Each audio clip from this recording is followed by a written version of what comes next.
we'll be doing introductions, but we do have two of our wonderful scholars, Rachel Good and Betsy Bledsoe, joining virtually. So we want to all kind of remind ourselves to make them welcome and make sure that they're, full part of the group and discussion today. I think I forgot to say I'm Margaret Barrett, but you all hopefully know that because you've been getting lots of emails. I wanted to give special thanks to Dane Emmerling, who's a graduate assistant from School of Public Health and has been helping a lot to get things up and running. And also to welcome Alex Saunders, who started on Monday as the new communication specialist in the Center for Public Service and is just here for a little while. He's working on the announcement, and so we'll be sending y'all probably by the end of today some little content pieces that'll just be, here's the description that's going out, and we would love for you to prioritize just doing a quick read of that and making sure we get it right, because in editing sometimes something important gets lost. The communicators at all your schools are chomping at the bit. Yeah. We can tell you that. So we just want to make sure we told them to get it out no later than Monday. Yeah, we want to be sending the info to the communicators, and hopefully that'll work out. So I think I've covered, obviously everyone should take whatever bio breaks they need, including our folks on Zoom. Take whatever bio breaks are needed for, we wish we could send the coffee and the water and the sodas across to y'all, but just do that when you need. And I think we do have a formal break built in that's going to coincide with taking your survey. So any other housekeeping announcements? The bathrooms are to the right, I believe. So Lynn, or we're going to get started on introduction. So I'll go ahead. You go ahead and do that. Welcome everybody. My name is Lynn Blanchard. For those of you whom I haven't met, I feel like I know you all. I'm reading all about your great work and other things, and some of you I do know. We, as Margaret said, we are just so excited to be at this place again. I know that, I think we're all realizing we're not getting back to what things were. We're getting towards the way things will be. And, today is, we're going to do a combination of things today, but I think we have some really, important objectives. And one is to understand a little bit more about the program in general and sort of goals and how we do things. We're going to spend just a little bit of time talking about some basic definitions. I will tell you, if we started that conversation, we would be ending it next year sometime. I mean, there is so much about different definitions, different ways of looking at things. So we just thought we'd get a start with some of the definitions from this campus and some of the work we've done. And that will be a conversation that continues.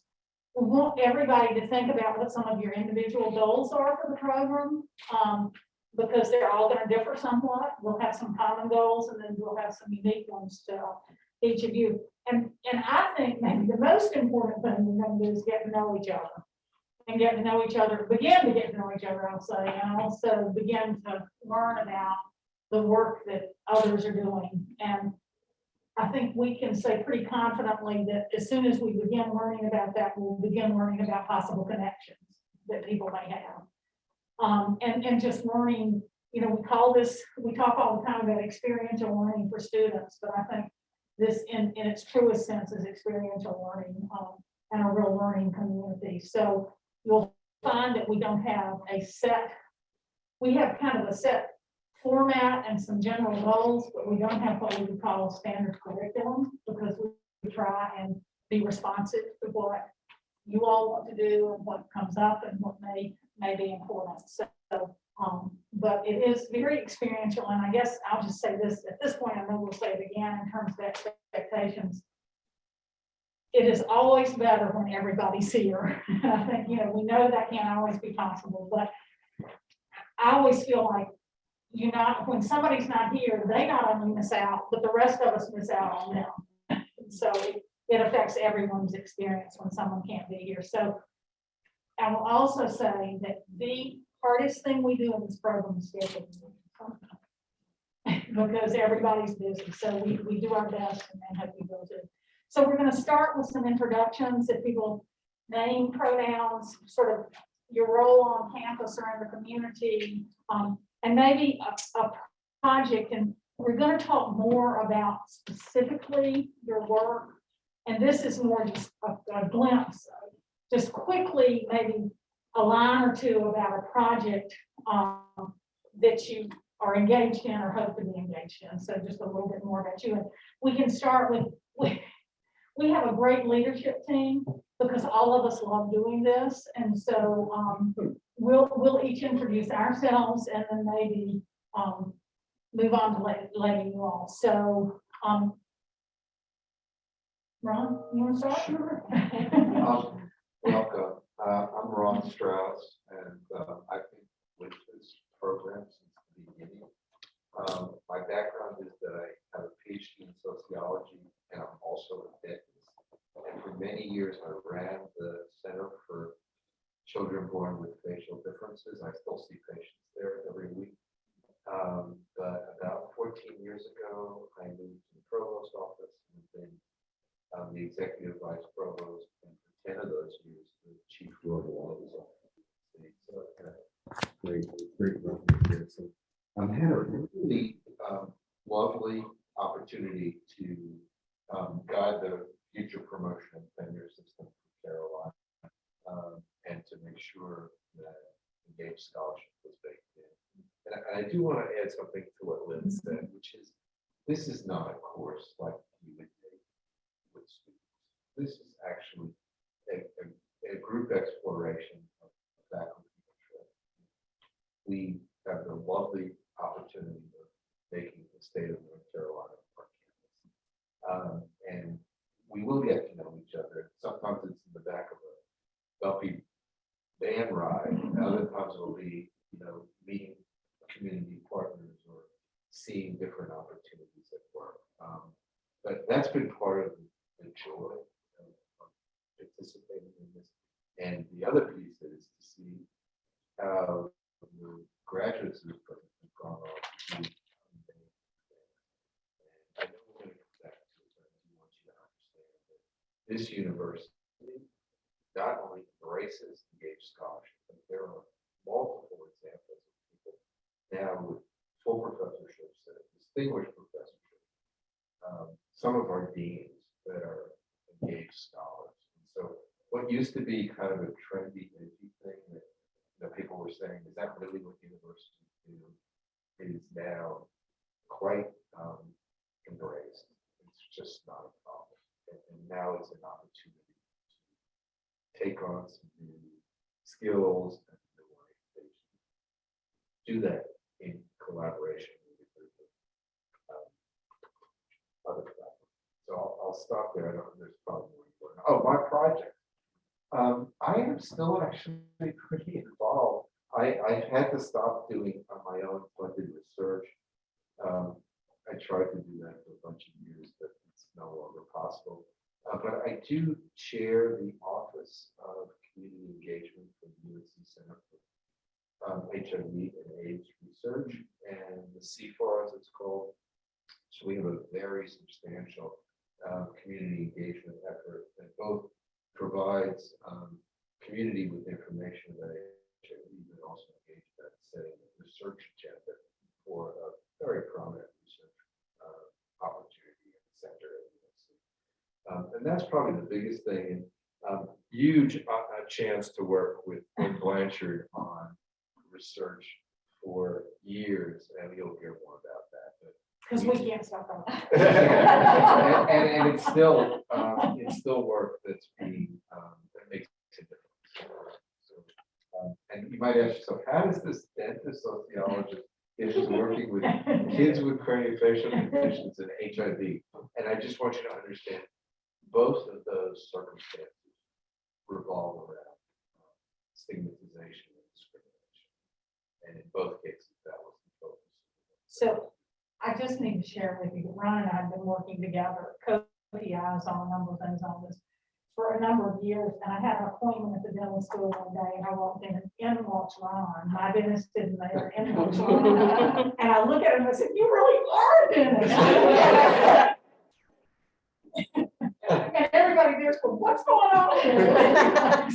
So my patients are about this big usually. I take care of little children. children at the earliest stage of their craniofacial care. And I work with the pediatric dental, and they're wonderful. It's just that every time I go there, every Tuesday, I'm reminded that the people of North Carolina come to one of the two centers in North Carolina. That kind of care.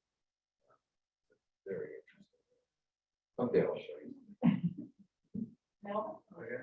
Ron, I appreciate that because this morning I was just thinking about it.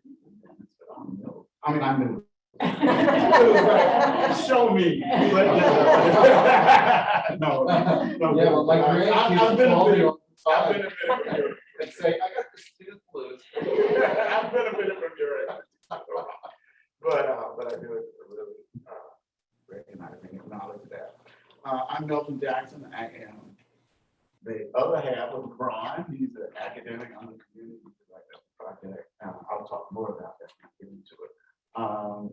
Pronouns he, him, and all of those are associated with that. In terms of role on campus, role in the community, I really consider myself, and I've gotten this term from somebody else, as a boundary spanner, because I operate in the university in these settings here, but also outside in terms of the community. So I feel I understand both sides of the fences and try to help bring them together. And man, you can tell me, I don't remember which class I started this in. I'm gonna talk more I about want to say maybe the third class, the third class. maybe third or fourth. Because see, the thing is, recognizing that those three Yeah. classes were 6 years. Right, Well, yeah, yeah. No, they weren't 6 years, there's a couple of them. We have some overlap, yeah. So probably the third class. So my background mostly is, well, I actually have a degree in biostatistics, a master's degree in biostatistics. And up until the last couple of years, I hadn't been using it a lot, but I'm teaching at St. Augustine's University. My research interests, anything community. I partner in terms of community academic partnership with Alex Lightfoot on a lot of things. We do a lot of work around youth. But also we are, or I am a group, part of a group that's called Community Experts. There's about 15 of us around the state. They came out of one of the programs we set up. And we do something that's called Facial Red. We can talk more about that later. So I sort of co-facilitate that along with her. And that, speaking of, I've got 3 on the table now. So I mean, I have a broad research interest. A lot, as I said, a lot of the work is around youth. And one of the things I feel that I'm most proud of is that I used to work with an organization called Strengthening Black Families. And part of the work we were doing was around teens and young adults, working with youth with that state service plan. And we were able to turn, we also funded, so that would make it easier, able to turn that service plan into research. So that's involvement. And a lot of my learning edges coming in was around engaged scholarship outside of public health. Because that's where I live. So learning to understand and being in this room and being able to appreciate everything that everybody brings is very important. And I'll talk more about that because I also work with the graduate for two-story research certificate program along with the board members that are here. And that sort of grew out of this. So I'll talk more about that later. Yeah, I'll just say a little bit more on Lynn Blanchard. And, I'm in director of the center, also hold a acting position in health behavior and at the Gilling School of Global Public Health. And I often say to the students that I didn't know where I was going, but I ended up where I was supposed to be. And I would say the Engaged Scholarship got involved actually with children who had some sort of special needs. When I worked as the director of Family Support Network, which matched parents of children with veteran parents with newer parents of children who were newly diagnosed. And we did the first participatory research I'd ever done, on a national study of parent to parent. And that sort of got me hooked, and that in my training in public health and really thinking about community and being responsive to community and partnering with community, not just telling communities what they needed. And I guess the project that I'll say is the one, how long ago was it that we did? 25 years, a long time ago, Ron and I were co-PIs on a study about attitudes about participation in HIV vaccine trials. And we brought that, I mean, it's come back to the forefront. I mean, what everything that we did, and it was a different kind because it wasn't something that the community had come to us with the issue, but we used participatory research with that to learn about how communities felt and injecting drug users in Philadelphia, young gay men in San Francisco, and African Americans in Durham, North Carolina. And it was a fascinating study that I think we learned a lot. And unfortunately, a lot of what we learned is still true and still an issue. So we'd love. COVID is resurfacing. Yeah, it is really, and all the vaccine issues. So that's just one example. But yeah. One of the deliverables from that was a non-traditional product of research, which was a 30-minute television show that featured the voices of community members, communities we were at, that ended up winning Golden Apple Award and being shown at the NIH. We were surprised, PBS. It still exists. And we brought that, we brought that back, and we've even, we made it when we talk about non-traditional projects or products. That's one of the things that we can bring up. So anyway, Margaret, you want to say? Sure. So well, Margaret Barrett, my pronouns are she, her. My academic background, it was undergraduate political science, and I went on to law school at UNC. And as my career path has evolved, it has gotten just slightly more or slightly less directly connected with the law as the years have gone by, but there's always been a thread. And for about 18 years, I worked in the nonprofit sector, so I probably have more of that community nonprofit. I was director of the local rape crisis center in Chapel Hill for 8 years. And in that role, partnered a lot with UNC Chapel Hill departments, including public health, social work, law, women's, what was then called women's studies, and really liked to build those connections as much as possible because it really helped expand the capacity of a small nonprofit, while also getting to work with students, especially graduate students and professional students. And then I worked for 10 years at a large non-governmental organization called IPATH. And in that role, I was just thinking back to learn, doing a lot around how much language matters when you're doing community work. I was fortunate to be part of a team that was getting the first funding stream for IPATH's community efforts. And they were first called, when I started, it was Reaching Women Directly. Then it changed to Community Advocacy and Mobilization. And then it changed to Community Engagement. And we had this joke about how we kept evolving what we even called the community oriented work. But in that role, I helped put together large funding proposals that needed to have a lot of community voice at the table when we're building the funding. So that's probably where my most, not really engaged scholarship in the traditional sense, but it was a lot of engagement around funding of product development projects. I think we get to switch to the scholars. I'm wondering if we should have Angela's thesis intro first, just because she's recorded it. Oh, yes. Angela has recorded her introduction since she couldn't be here. So I think I'll mute this computer, right? Just so we don't get the Oh, good feedback point. going. Yes.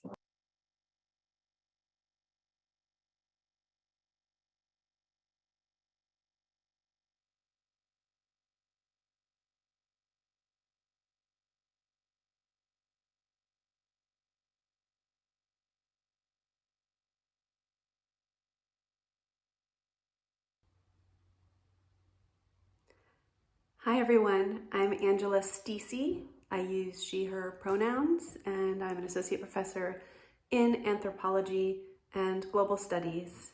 I'm sorry that I can't be there for the orientation today, but I was asked to record just a short introduction.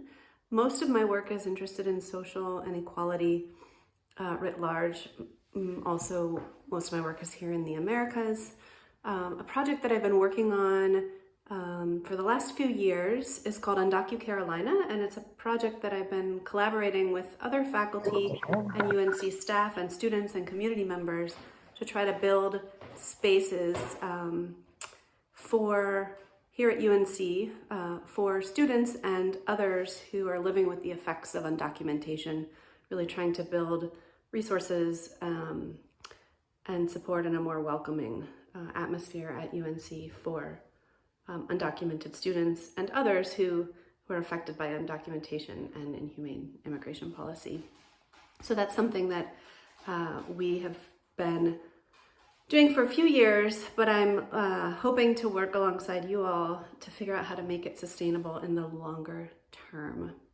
Another project that I'm working on that I hope to be able to talk with many of you about and learn from you is a collaborative co-writing project with a young person who has been a research collaborator of mine for many years and who now is interested in telling her own story. So we're working on that together, and it brings up all sorts of questions about the ethics of collaborative writing and how do we tell stories in ways that aren't exploitative or re-traumatizing. So anyway, those are some of my projects, and I really look forward to getting to know all of you. Wonderful. So first of all, thank you for making the hybrid happening. I had travel plans today, and I really appreciate being able to be here virtually with you. I'm Betsy Bledsoe. I'm an associate professor in the School of Social Work, and I also direct our National Child Traumatic Stress Network Category 2 Center, we're supposed to be the National Center, but we had to recently change it until we get center status at UNC, but the National Initiative for Trauma Education and Workforce Development at the School of Social Work as well. And my pronouns are she, her, but I also accept they, them. The projects that I've been involved in for about 5 years. I have a co-PI who is in the School of Public Health. She's actually a doctoral student. And then, of course, I have my community advisory board and our community partners, our Mothers Board. This is a project that looks broadly at the mental health and well-being of pregnant mothers and mothers of infants and toddlers in Robeson County, North Carolina. And what we're really looking to do is to address the disparities at the intersection of rurality and race and ethnicity that we see in many rural areas in terms of not only maternal and family health, but also the health of the child and development of the child within the community. And that's what I've been working on. But I also hope to figure out, we have an advisory board for our national center, but I'm hoping to figure out how to make that national center even more community engaged as well and bring that into my work as in that piece of my scholarship. Thank you, Betsy. Rachel, since we got this down now. Yes, can you all hear me okay? Perfect. Great. Hi, everyone. My name is Rachel Good. I'm an assistant professor also in the School of Social Work. My research interests focus on the treatment and the prevention of disordered eating, binge eating specifically. And so I often look at the intersection between binge eating and obesity. Eating is all on a continuum.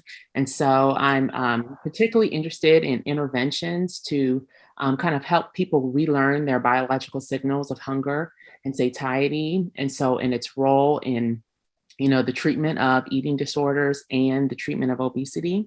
And so I have been working with a couple different community partners in my work here. I think on campus, I've been working with the Center for Excellence in Eating Disorders. I'm also adjunct faculty over there. And then I've also had the opportunity to work with the UNC Department of Family Medicine, specifically the UNC Weight Management Program. And so we've done a couple of different pilot studies just to begin to roll out, just kind of look at the feasibility and acceptability of appetite awareness training among patients with binge eating disorder, subclinical binge eating, and just to begin to see how people take to it and what they think about it. And so in our future projects, we're looking to expand to draw in a larger community recruited population outside of UNC. And so I have a couple community partners I work with actually in Mecklenburg County. I'm also affiliated with UNC has a Nutrition Research Institute in Kannapolis. And so I've been able to have the opportunity to kind of expand my work over there and draw in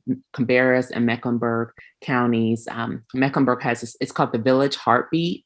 It's an initiative to build cardiovascular health among some of the most vulnerable neighborhoods in Charlotte. And so we've been able to build a partnership. So I'm looking forward to learning from this program and just kind of getting wisdom as I pursue that relationship in some of my future research training. So it's great to meet you all, and I look forward to get connected. Thanks, Rachel. I've got my screen here, so Kim, you're up. Hopefully everyone can hear me well. My name is Kim Sanders. I go by she, her. My role, I am the assistant professor. I'm a pharmacist by training, but I'm an assistant professor in the School of Pharmacy, Specialty School of Pharmacy, split funded faculty position with the school industry. So I know a little bit about that.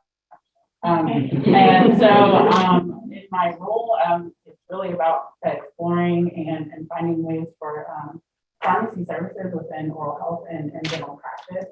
It's kind of a niche. We think about pharmacy roles in primary care or in hospitals. So really better exploring medication management within oral health because it's such a link between oral health and the impact as well as medications and vice versa. Part of my role also is helping with providing interprofessional education to our students. So teaching students from different health disciplines how to work together and how to collaborate. So my interface is kind of at the intersection of that. But what is most encouraging to me about being a part of this program is kind of taking what has felt like a little bit in the academia bubble of what I do in my pharmacy clinical services within the dental school out to more community practices of both dentistry and pharmacy. And I'm really, I'm excited. I'm going to be like a sponge basically and figuring out better ways that we can provide those collaborative partnerships out in practices across the state. I have some connections being on the oral health section for the at NCBHS and some collaborative work through driving there different practices and providing continuing education there. So I'm really excited to kind of better explore and frame out how we can do more collaborative partnerships. Thanks, Kim. Brenna? Do you want us to unmute when we're? I think you don't need to unmute. I think this should pick you up. Okay, great. I'm not used to the hybrid at all. So I feel like the teaching faculty definitely have more experience with that than I do. So thank you for your guidance. Hi everyone, good morning. I'm Brenna Maddox. I'm an assistant professor in the Department of Psychiatry here. I still feel like I'm new. I've been here now for about 15 months, but because most of that time was working from home, I was saying earlier, this is my first campus event since starting my faculty position in August 2020. So I'm really excited to be here. I've heard so many great things about this this program. I overlapped a little bit with Byron Powell when I was at University of Pennsylvania, and he is actually the one who emailed me and said, you have to apply to this program because it is amazing. So really excited to be part of this program. I was hired as the implementation scientist for the UNC Teach Autism program. So I'm a clinical psychologist by background, but really am focused on researching how we can improve community services for people on the spectrum across the lifespan. So I do a lot of work focused on improving mental health services and outcomes for autistic adolescents and adults. they're often overlooked in the research.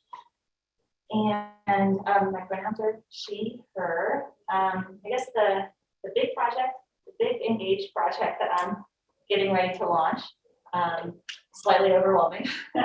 I was recently awarded a research award from the Patient-Centered Outcomes Research Institute, the VIII, to look at suicide prevention in adolescents and young adults on the autism spectrum. And it was such a wonderful process to write that proposal. I partnered with this amazing stakeholder engagement group. They were formed by a PCORI Engagement Award. They're called Autistic Adults and Other Stakeholders Engaged Together, or ASSET, which is, I'm not good at coming up with acronyms, so I think that's an amazing acronym. So ASSET reached out to me last August, like right as I was getting settled into my new position, and asked if I would be the lead researcher on this project, which was such an honor. And they are an amazing group. They really developed that proposal together. And so this project that's launching in January, autistic adults will have a variety of roles as collaborators.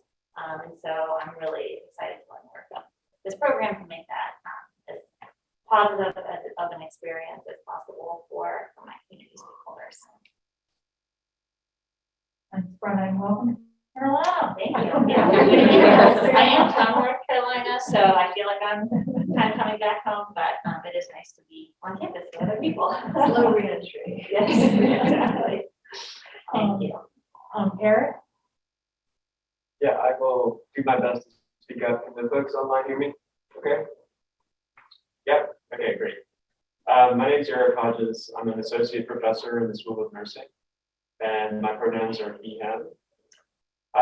My background is I was an international studies major at Chapel Hill as an undergrad, and once I graduated, I was trying to sort out what I could do about some of the issues that I had become sensitized to as an international studies person that was focused on particularly issues around sustainability, power dynamics around access to resources, those sorts of things. So I one day found out about what nurse practitioners did, and I thought that sounded like a really great opportunity to blend the parts of my personality that I think are ones of caring with the intellectual side of medicine and healthcare delivery as well. So I was a pediatric nurse for a while, then I was a family nurse practitioner for a few years before I went back to my PhD. My work focuses on obesity prevention during early childhood. And Rachel, you and I have a lot to talk about because my work focuses particularly on helping families support their infants' abilities to stay tuned in to hunger and satiety cues. So my work is all about responsive feeding and how we can help support infants have the best trajectory that they can for themselves to potentially prevent issues around obesity or failure to thrive to a lesser extent. I'm more focused on the obesity side of things. And I recently completed an intervention study, my first intervention study looking at partnering with parents and also with the home visiting program to look at how we might be able to implement some of the interventions into existing national structures to help with parent educators going into homes and partnering with families. So what I'm hoping to gain from this study is, or this opportunity is really around how to build sustainable community partnerships and community advisory boards, particularly with the Black community and Latinx community, but other communities as well. But we see that there are increased risks essentially for obesity in the Black and Latinx communities, particularly in early childhood and later in childhood. And so I'm trying to sort out how to best partner with community boards when I'm sitting here as a white male, essentially. So I'm hoping to learn a lot. I expect that I will, and I'm really excited to be here with everybody. So thank you. Two things, I put a star by your name. Second thing, we don't have to be on the van, they have a van effect. Sure, that's true. We, all this happens a lot of times, yeah, where we connect and remember what other people.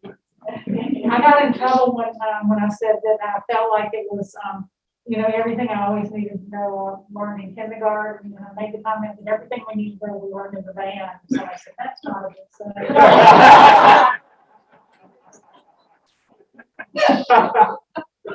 So I think it's just as well to, Lauren?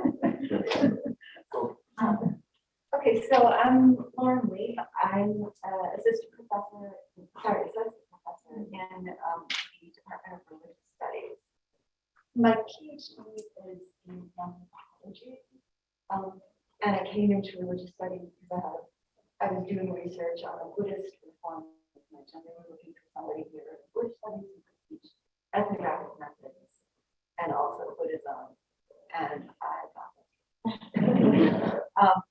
But my work, most of my research is in Nepal, but it has transnational dimensions as well, and I've also done work in India and Singapore. I'm looking at something in Malaysia, in Sri Lanka, Thailand. So it's kind of pan-Asia and broadly. I kind of backed into participatory work back when I was a graduate student, and I have, in addition to my sort of strictly, it's not at all strictly, but in institutional structures, it's strictly religion stuff. I used to wear a hat, and I sometimes do as a development practitioner. And so I was working with, and I appreciate so much what you said about sort of changing titles, Margaret. So I was working, doing a longitudinal over 15 years evaluation for an INGO of a women's, it started out being called literacy, then it became empowerment, and so a program that they had run in their own Nepal. And at the point that I came back to do the second survey, and they said, well, you know, it was a literacy program, but what we're really interested in is the empowerment effect. What are you, you know, please evaluate the empowerment effects when you're coming back to the course. I realized that all of the language of empowerment that was out there in the late 90s was utterly inadequate to describe the actual pragmatic that these folks would have gotten. And so what I did was, instead of hiring a team of enumerators, professional enumerators that wanted me to hire, I went and hired women, girls, who were from the villages that we were evaluating. About half of them had actually gone through the program, so they had learned to read in the adult programs, and then gone on to school. And this, and so we sat around for a couple days and talked about what empowerment is, and talked about how to ask questions about it, and really sort of from the ground up we envisioned this. And then we also talked about what it means to be survey, and how, you know, how you ask questions.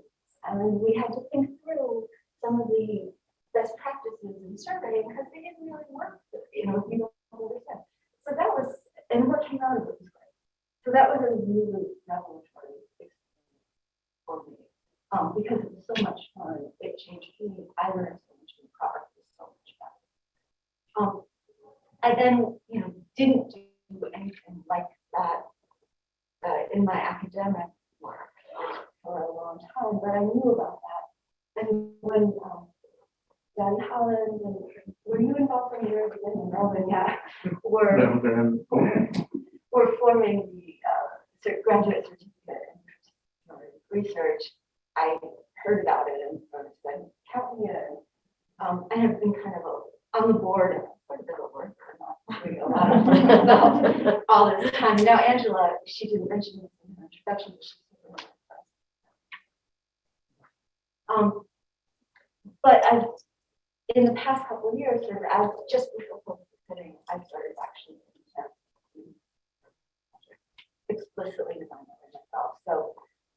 Story one quickly was that I was working with a team of mathematicians and natural scientists on a climate change project in the United States. And we got there, it's a great story, because we were there. But we got there and discovered that the community hated and that what we had been told, I had initially been skeptical, but we had been assured by all the right people was perfectly fine to do, was not at all. It conflicted with many of their cultural religious values. And so we started renegotiating it. And that was a huge learning experience to see how the scientists had no idea. And it was a lot of work to get them to understand. And once they understood, they were willing to change, but not initially.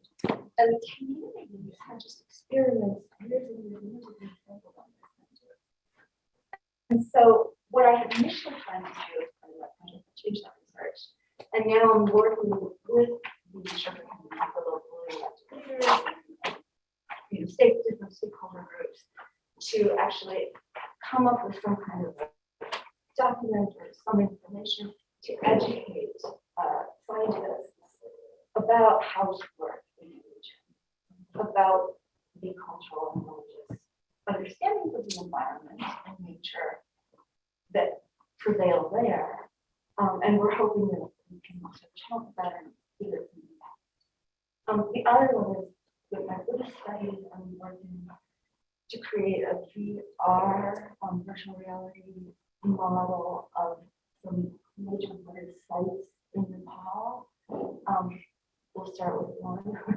And I've done that already, actually. It's not completely finished with the technical stuff. But then working with groups of local Buddhists to collect oral histories and narratives of what the practices and the meanings and objects and place mean to them in the ways that they and their communities have been, take care of it or shaped by it or involved by it. And then to annotate that into the model so that you can go and click on the prayer wheel and hear somebody talking about learning to build a prayer wheel from their grandfather because this is their inherited practice. But now the only way to survive is to sell those prayer wheels internationally as an exchange practice, or going there to the site of a child and their mother would do rituals, and they do interesting rituals, but they would run around this with prayer wheels.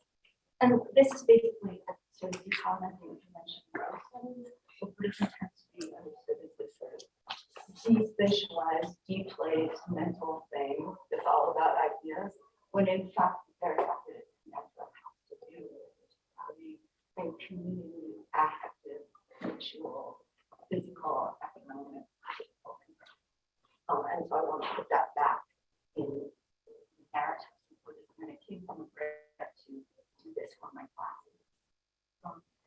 So I'm excited to be with everybody here to talk about this practice. But I knew that coming in, but sitting around the room and listening, I'm so excited. I realized to be paired up with folks digitally and professionally. I used to be very, as an anthropologist and involved with professional schools and across the spectrum of different types of work. And sort of ending up in the humanities department here at a very big place where it's hard to make connections. I've lost that and I felt that loss. And so, as I listen, I'm seeing so many sort of connections for me intellectually, and then to bring that to students in college. Because the truth is that they need and want to cross that too, and I believe them right now doesn't really allow, it's not as flexible as it could be, and that's something that I think a lot about. So I think faculty need to build networks and figure out is that going to be important. Right, so it's already working. So, Andrea, is it Andrea? Andrea, okay, I want to make sure we put Andrea. Yeah. I'm gonna do one thing. This is my whole thing. Yes. My pronouns are she, her. I am Andrea Hassan. I am over in the Department of Psychology and Neuroscience. And I have been a faculty member on campus for over 20 years. I am so humbled here. I truly am. Just listening to the energy and passion and the deep wisdom that are carrying around and you're describing this is just really moving. Being at the point in my career where I am, super refreshing for me. So I'm excited to just be in this space. So I am a licensed clinical psychologist. I do developmental work. I ran a center on campus, the Center for Development Science for a number of years. Eric, it no longer exists. With that, I got to do a lot of interdisciplinary work. We have faculty at different campuses and a dozen different disciplines. Love that piece of it. And I keep doing it. Since that closed about 5 years ago, I would say I've been sort of reassessing. And my areas of research traditionally are in trying to understand the development of addictions from birth and adulthood. In the center, I started doing a lot of work on normative development, on gratitude in children, and on socialized gratitude in children. And really all of this is to try to understand those ways that development goes awry, and those ways that we might alter. So I sort of love when we said, and I really resonate with that. I don't have to parse them into pieces to do that. I have become a bit disillusioned with the stuff I've done. I have stats jobs. I have worked in that space, and so I just have been watching people work and trying to dip my toes in that direction. So I've done some work with some social services with homeless youth, where we sort of developed programming and scientists. But coming into this, I sort of have two places where we're doing some work. We're doing a lot of work right now in COVID now less than health.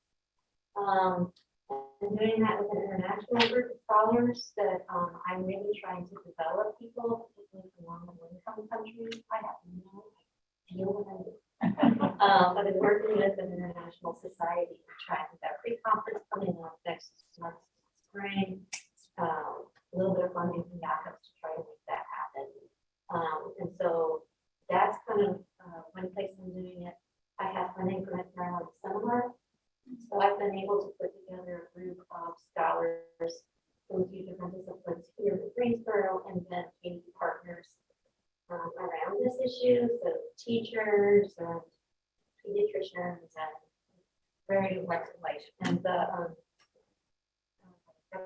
24 people in there. And, had a great kickoff meeting, and I'm still like, so what's next? And then I've been involved in some stuff happening at campus the last few weeks, so it's going to help someone. So there's some right in the backyard. So that's kind of one thing that I didn't plan to be as front burner as it's become since I turned in the application.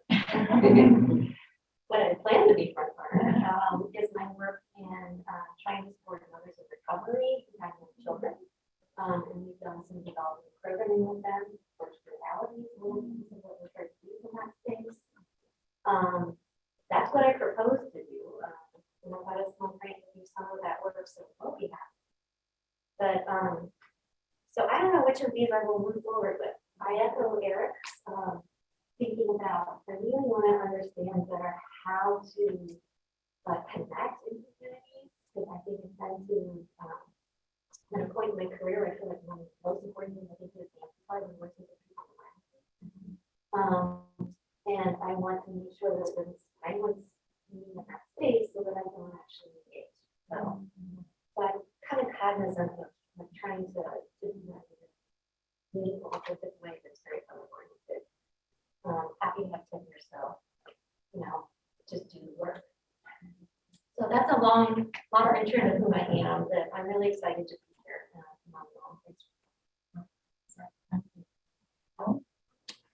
Hi, everyone.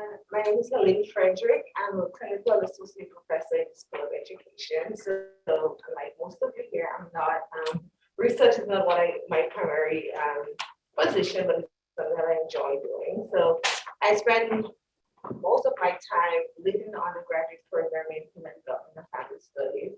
And I also run our internship program. So I spend a lot of time working with community partners, seeing the need, and thinking about my work, my research when I have time to do it. And so the last 2 years, I've really gotten back into my research, which looked at sexual health for adolescent and young women, in particular. And I think it was a blessing of the pandemic that I worked with some colleagues from A&T. So we had a small grant from NCTRAC. So we did a lot of focus groups and interviews with Black women about their sexual health and their experiences going to seek healthcare providers. So we've been working on that, and I've been thinking a lot about, it's something I've always wanted to do. How do we take, all this knowledge, especially on this campus? Everyone was talking about the Centers for HIV, which is so many public health. Everyone is doing the work. My work is not new and unique. But when you speak with a lot of community partners, they're not getting the information, and the partnership is just not there. So that's something that I'm really interested in exploring how to, I think, with information literacy. So we have all of this information about sexual health. Black women are 5 times more likely to die in childbirth, than white women. And when you talk to the average person, oh, I didn't know that, right? So how can we get the information? How can we connect, healthcare providers, researchers, with the local community, so that information is brought to them, so they better understand, so they can better take care of their sexual health. So that's where I think I'll go with my project. Is what I'm passionate about right now. Wonderful. And we have one scholar who isn't here, Rhonda, right? Yeah. Is not. But interestingly, kind of as a segue, without going into, I'll let her explain what she does, but her work is, you would certainly know her because she's also in the school nursing. I'm a big fan. Is around doulas, and Yeah. particularly a lot around doulas from a racial, I think, did she work on that for, I know that there's somebody there. I was just talking to one of our new assistant professors. She's also a midwife, and Rhonda Lanning is a midwife. And she's run the doula program here at UNC for a long time. And she was just telling me that they just put in a grant application for a bridge program that they're looking at developing to identify students of color that are going through the School of Nursing undergrad program that are interested in midwifery. They partnered with ECU. ECU is the nurse midwifery program, one of 2, I think, nurse midwifery programs in the state. So they partnered with ECU to create a bridge program so that they can mentor these students and try to have more midwives that look like the people that they're serving and that need services. Because there's not a lot of diversity in terms of those who choose to become midwives. So I'm really excited. And I've been a huge Rhonda Lanning fan for a long time. So I'm really sorry that she's not here today. I think everyone's really going to love her. And I look forward to having a chance to meet her. So, I think all of us now have this sense of, oh boy, this is going to be great. There's just so much potential here. So what we're going to do now is hear in a little bit more, and I'm going to switch it up a little bit because I think just in terms of the flow is going to be a little bit better. To hear a little bit sort of about some of the story, the academic and community perspective on from our course directors, co-directors on engaged scholarship and kind of where they are and how it fits with all of this. So, Ron, do you want to start? Sure. I think I'm going to follow Adrian, just sort of take off the shield and say hello to people. So that you know that we have faces. Then I'll put it back on. We have to eat anyhow later, but and I do want to respond to that sense of refreshing that I'm hearing from several people in here a new way to do things. And I do want to personally reflect that that was actually what happened to me. I was doing survey research, managing secondary data sets, I had large data sets I was working with. I wasn't meeting people face to face who were involved in the issue.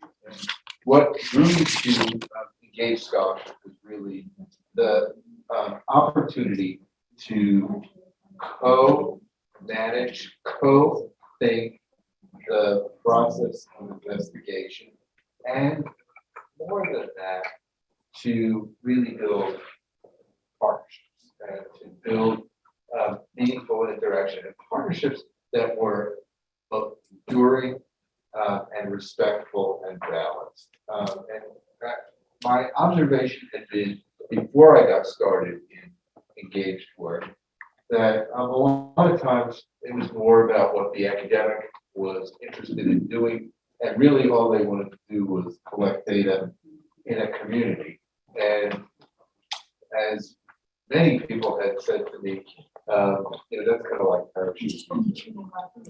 You come in, you collect the data, you go out, it's your agenda, and that's that. And what benefit remains with us? Furthermore, how do we even know what comes out from the work that we are participating in? And there was a frequently articulated awareness that the work might not actually even reflect their true sentiments because investigators hadn't taken the time to really learn that. So what I want to talk about here is just the joy of having scholarly work that begins with community benefit and community voices. And for me, that means before you go out and write the grant, you're actually finding out what people need and want and integrating that into the process. And it draws upon skills that weren't particularly part of my training as a doctor. In that you have to learn how to be a really good listener and how to embrace silence a lot more than I had classically done. I think I was really good at filling in the gaps by talking all the time. And also by being appreciative in your interaction and letting community voices really be heard. And over time, that becomes increasingly valuable to me because all of a sudden I found myself realizing that this is one way that people will truly benefit from science and will help with some of the things that have been pointed to already, which is the distrust of science in different communities. Because people don't feel like that science is being done for their benefit, by people who care about their benefit, and who are skilled at bringing them into the fold. We learned a lot in this process, and one of the things we learned is the value inside communities and the ability that communities have to provide us with insight. That includes also our ability to transfer resources and leadership to the community. So one of the things I learned early on is spend money in the community if you've got money, and make sure that people who are working, much as you described, using local survey researchers, it's a totally different survey when you've got local voices who are saying, here I am to talk with you about X, Y, and Z, and they're collecting that data. But then it also means how do you engage them in the production of the products of research? What do you do with those products of research? Do you archive them in a local library? Do you spend time taking them to schools? How do you make that happen? Do you train people to do it for you? All of a sudden, your products are completely different. And yeah, it's still research, And I want that to be a really fundamental distinction. One of the things that in the academy gets a little bit fuzzy is lots of people get involved with service. And they're doing really kind and wonderful things, and I'm going to honor that, but that's probably not going to lead to a lot of research. It's the merger of that desire to provide benefit locally and the ability to both be theoretical and practical and disseminate information, and discovery becomes a much, to me, livelier process. I have to say, if I feel like I have been able to give voice to a community's vantage point, then that's great. But that means the community listeners and participants get a chance to say that or not say that. And that was a shock to me in the beginning. Whoever took their manuscripts and gave them to community folks and said, all right, now put your voice into this, or actually start right away with a co-author that's within the community. The first time it happened to me, I didn't know that I was doing community-based participatory research. I was just doing it. I was doing a project in Jerusalem, Israel, in which I had to partner with Orthodox rabbis. There was an intense problem going on with the management of women who had had difficult pregnancies in which they had prenatal diagnosis done, and they were Orthodox women and were told by their physicians that they needed to have formal prenatal diagnosis to discover whether they were carrying a child with Down syndrome. And the rabbis were lined up on one side, and the doctors were lined up on the other side, and guess who gets to try and bring it together? But it was actually my first opportunity to really see how you could embed the community. So I was finding myself listening to and meeting with family members in their homes, with rabbis, with doctors, and then the rabbinate, which is like the Pope in Israel, but they don't really give them that kind of reference, were the connectors. I couldn't get to Orthodox rabbis. They wouldn't meet with me. They were way too suspicious that I was coming in to make fun of them. And I literally had to go through the chief rabbi who helped me with entering the community. So I learned through that process. And the chief rabbi said to me, there will be no publication that we don't read in advance. And then I said, well, now we have to have a conversation about that, because I want to be able to say truthfully what happened to the world. I think there's benefit in that. And I can't give you the right to modify my manuscript, but I would give you the opportunity to respond, so I can see what it is you're seeing. And I'll never forget, there was a big manuscript that came out at the end of it, which was intensely political. Everybody was watching this project. In the United States, people thought no big deal, but in Israel, they were thinking big deal. And I sent it to the chief rabbi's office.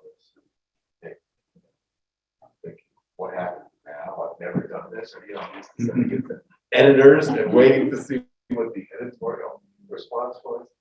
And about 3 weeks into that, I got kind of nervous, and I went back and I said, has anyone read this? Is there any reaction to it? And I got told, oh yes, there's plenty of reaction to it, but everything that's in your manuscript seems based upon the voices that we're able to bring together, and we will stand for much. And there was no made, even though I knew there were critical things said about the behavior of the Orthodox rabbi. It's just an example of how messy this can get complex it is, but also how joyful it is. And you know, I wasn't sure it was even gonna work.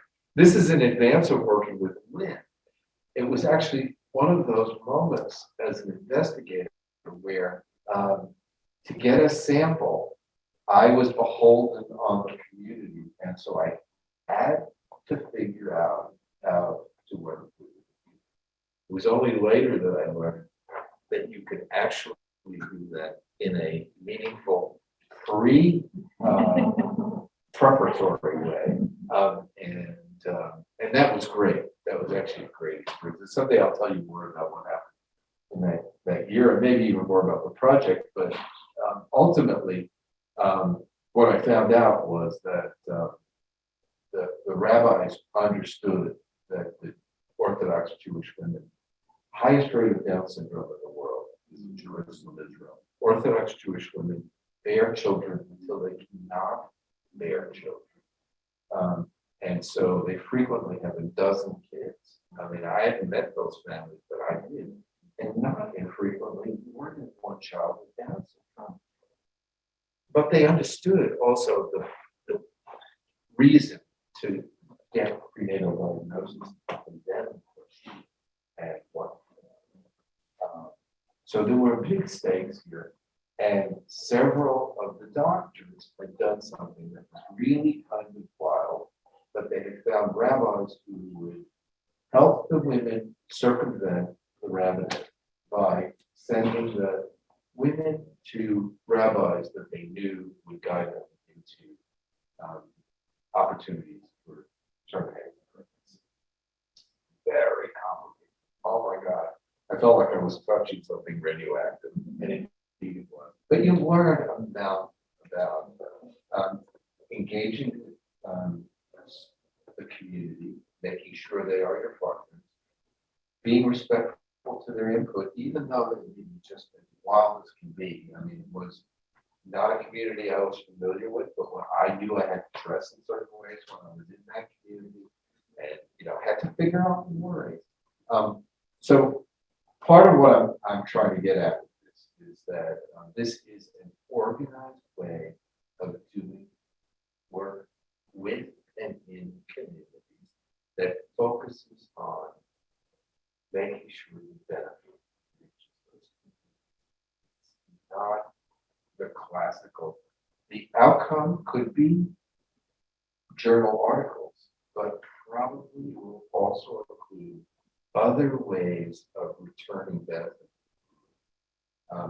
Be that building programs or making movies, videos, that was video, or putting it in the newspaper. We actually had one project that we did.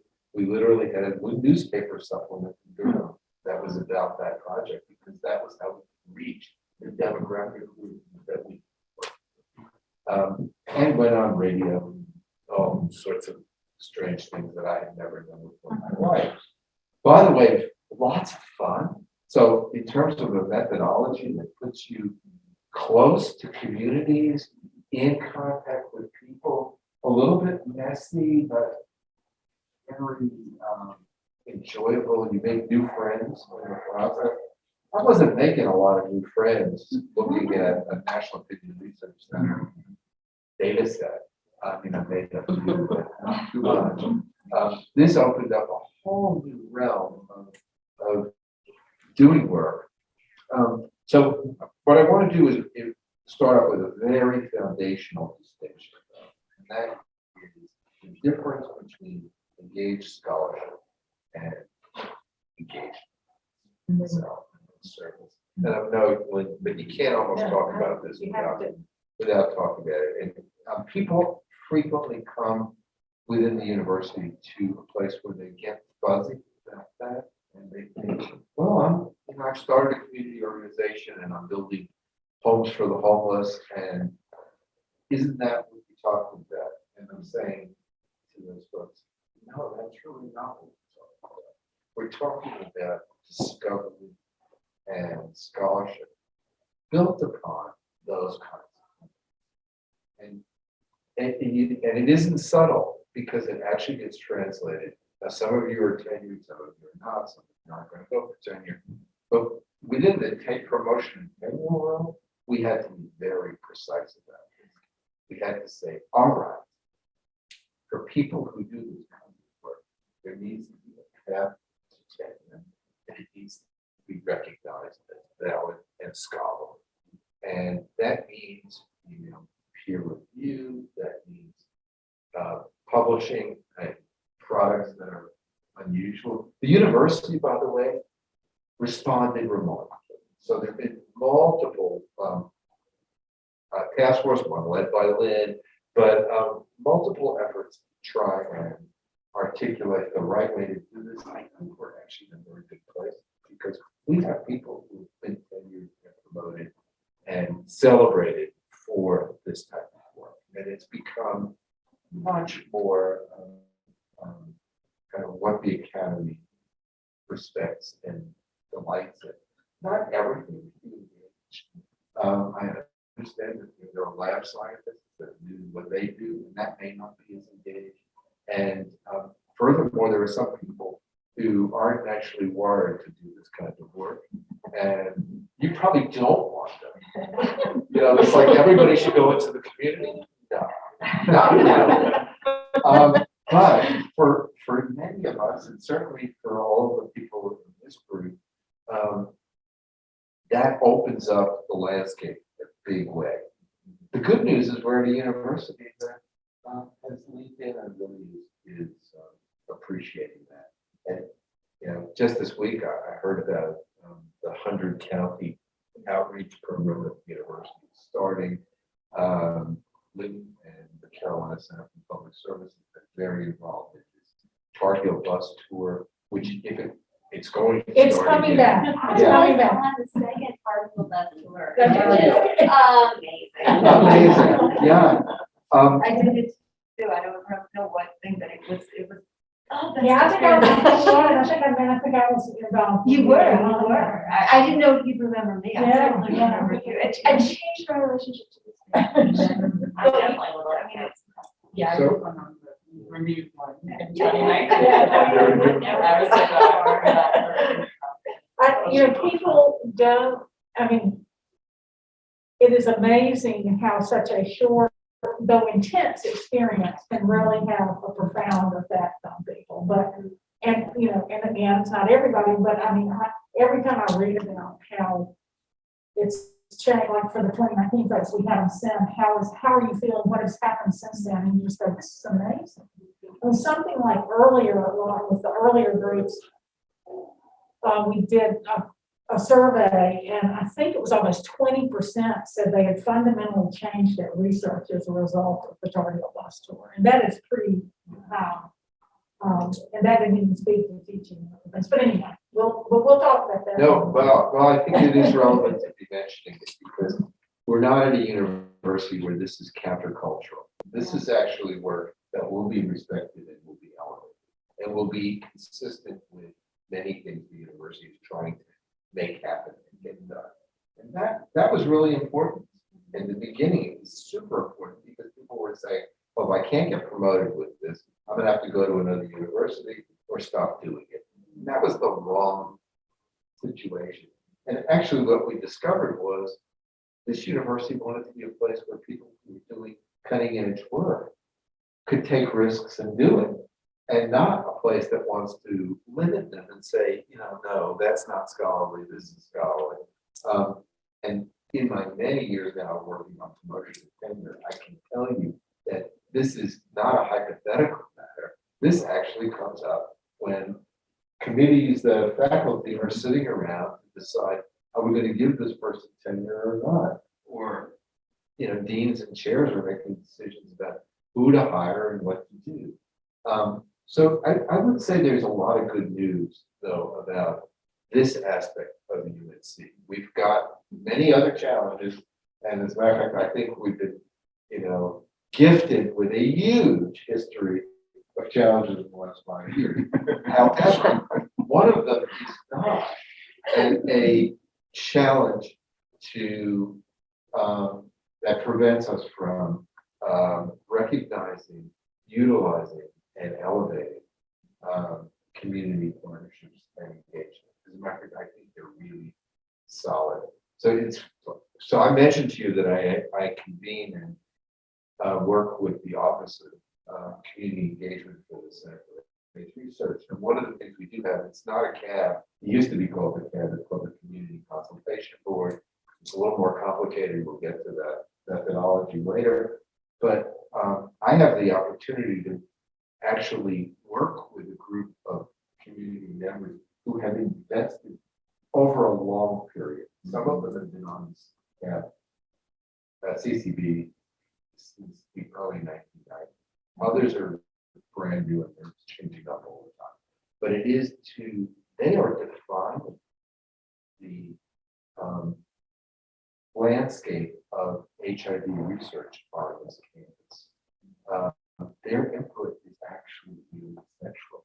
So instead of them wondering how we have an impact, the director of that center doesn't miss anything because he wants their voice. And what's even more interesting is we've had consistent funding. We actually got a fabulous score the last time we went for a 5-year renewal. And what did the funders say are benefits of this? They say the community is involved and endorses the directions that you are doing and define the outcomes that you're producing. And that's part of why it gets refunded. So what looked like, kind of trendy, edgy stuff that was different from the university has migrated in a really positive way into a much more mainstream stance. And now I think it's been embraced. The other thing is that interdisciplinary scholarship lends itself particularly well to this type of work, because not only are you bringing voices from the community in, but you're also bringing in different perspectives from within the academy. And we've got to be quite good at that, Carolina. And that's the secret sauce for why our research has flourished so well as a campus. We're smaller than a lot of places, and yet we keep bringing in lots of money. And more than that, lots of that. So trying to think, are there other things you want to do? Yeah, why don't we, let Melvin, and then when we talk about some of the others, there may be a lot of points that we want to discuss. Thank you, Ron. You did mostly of what I needed to say. Oh, okay. No, but that's the value of inside understanding outside. Inside understanding the community. So, I mean, there used to be a point where I said, Ron, that's not right. That's not right. When Ms. Webb was here, say, that's not right. Ms. Webb will be in your face. Yeah. But and actually, I want to start at that point. I came to this table through one of my mentors and guiding hands, Ms. Lucille Webb. And actually, while I was sitting here, people keep asking, how old is Ms. Webb? I'm not going to tell you, but she's over 90. Okay. But you can find it online. I just went online and found it. But she was a part of, the initiation of this faculty scholars program with Ron, with Lynn. And she was a powerhouse in terms of making sure the community was at the table. One of the things, and I just telling her story is going to be enough. One of the things that she would always say, I started working and coming back in connection with her because she was a school teacher when I was in school, and she moved on and she did all of this work since she's retired. So, she didn't even start engaging in this. But one of the things she would always say, I was working with a project that was called Project Direct, Diabetes Intervention and Reaching and Educating Communities Together. It was a CDC funded project. And at that time, it was the largest community-based intervention around in the country. That was before a lot of the others, Reach and some of the others came out there, which are now larger. But she would always tell CDC that, and the university, it's important for the community to be accountable to what you do. But it's also important for you to be accountable to the community. And that was one of the things she held steady on, in that you can ask all these things of the community. But what do you provide? What's your ethics in doing this work and making sure that you're being accountable? But as I said, I started working with Project Direct, and I remember the first project, the first class, and I remember sitting in the conference room of Strengthening the Black Family, which until 2017, it was a nonprofit in Wake County that did amazing work.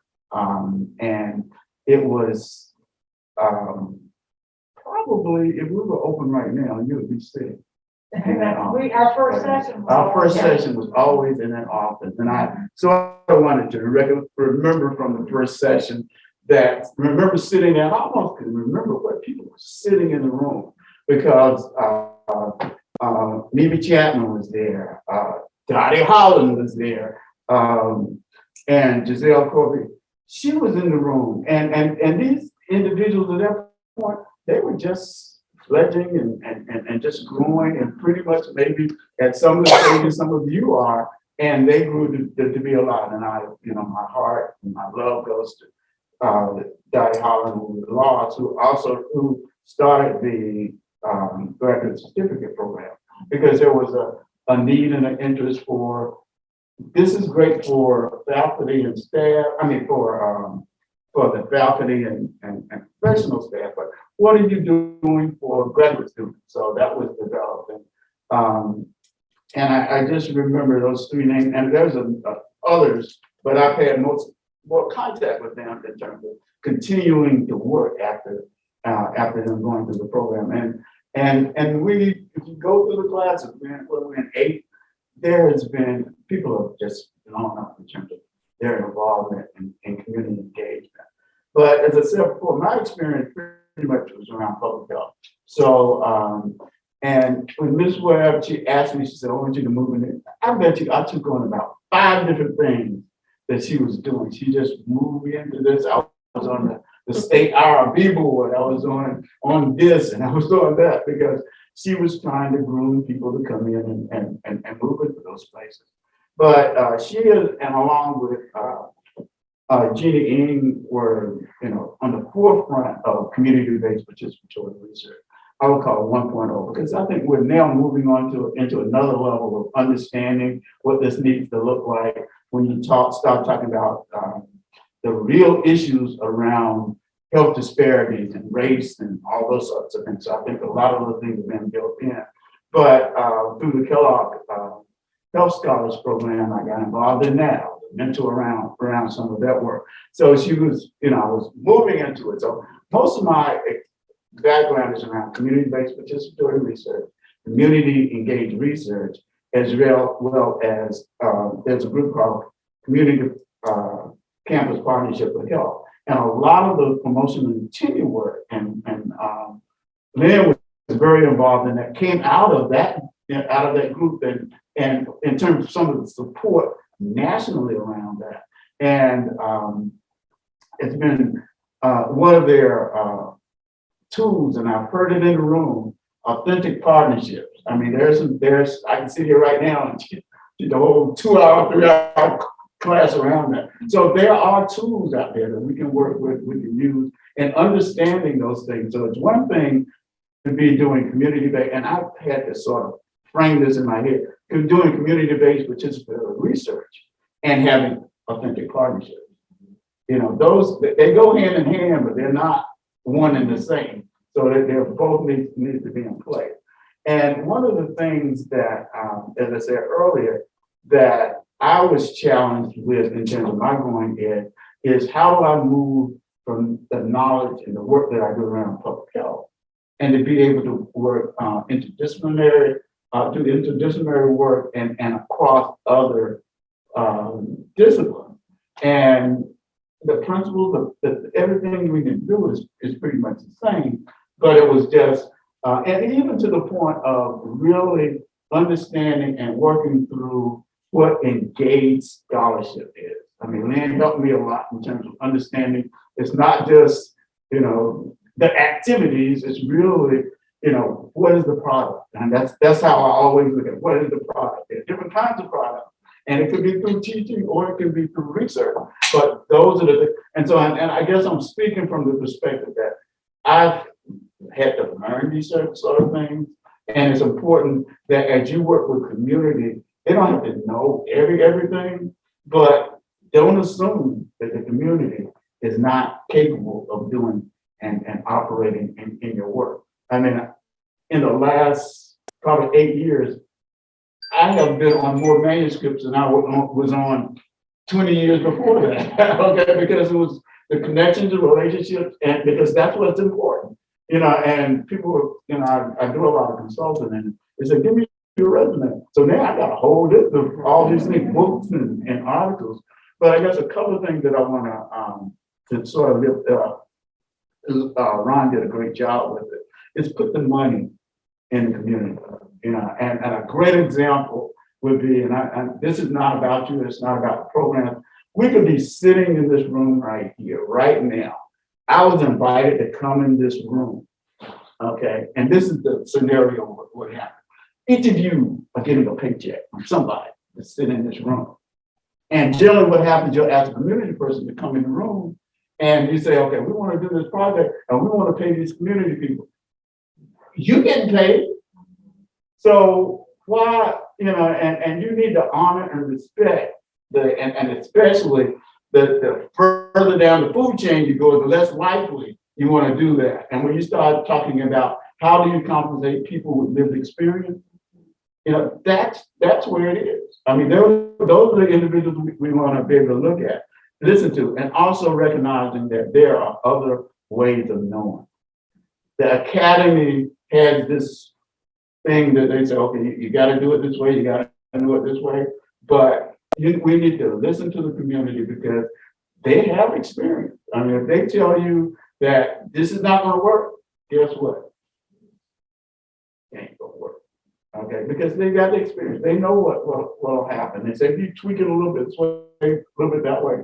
And even going back to the issues of promotion and tenure, as you develop community partners, there's a space for community partners to weigh in, just as any academic advisor or anybody on your committee or whatever. I mean, and so that's important as well. It's how, and make it, it's not to say, oh, Eric is a good guy. That's not my job to say Eric is a good guy. We worked on this project and these are the competencies, these are the skills that came through, you know, around why he should be promoted. So, you know, those things are very important. And I didn't hear a lot of this, but it's really true. It takes time. It takes time. And promotion and team. That's why it's great that the university is leaning into it because part of it is, hey, it's taking you too long, man. It's up. You know, you gotta go, you know. So, but it does take time, and it also, you know, there's some co-learning. So you learn from the community as well as community learn from you. And one of the things that Webb has really instilled in me is that I am not the community.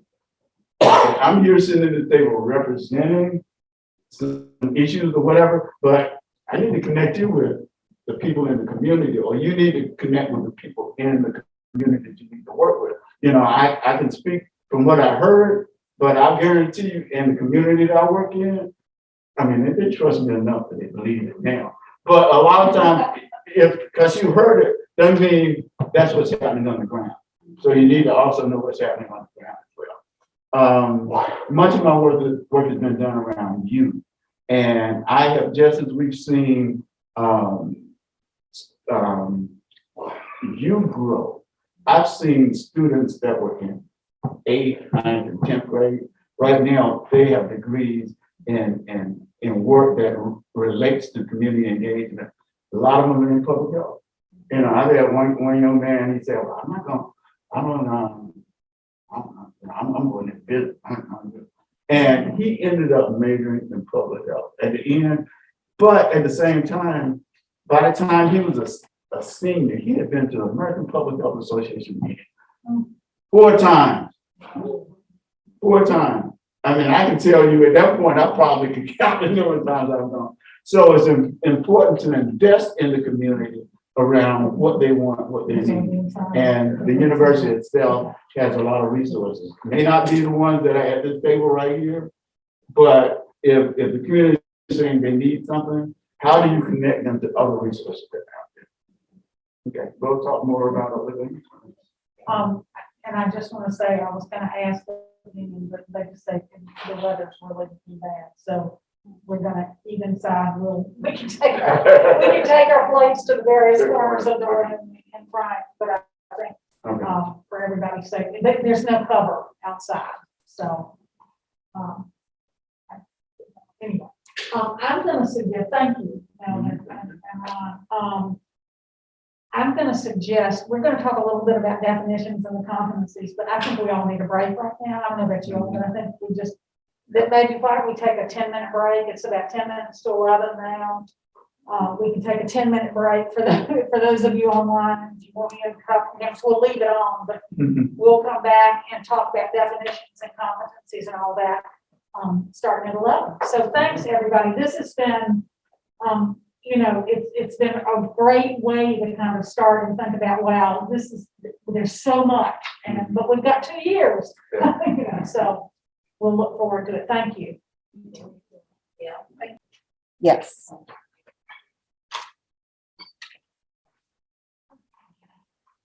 So, we've all sort of been, a lot of what we've been talking about so far has been very related to kind of our own personal experiences or journeys with all of this. And we thought it would be really important to start out, at least, and this is with a discussion that will continue, I can assure you, through our entire time, about, particularly about definitions.